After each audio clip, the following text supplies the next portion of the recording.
Ang taong masakit magsalita ay taong may galit sa kanyang puso. Ang taong mapaghusga ay taong may mayabang na puso.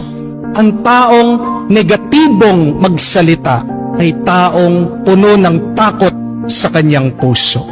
Ang taong mayabang magsalita ay merong isang pusong mainggitin. Ang taong naninigaw ay isang taong sugatan ang kanyang puso. Ang taong palamura ay isang taong may maruming puso. Ang taong mapaglait sa iba ay isang taong may mapait na puso. Pero kabaliktaran, tignan niyo po, taong nagpapalakas ng loob sa iba ay isang taong may mapagmahal na puso. Ang taong masakit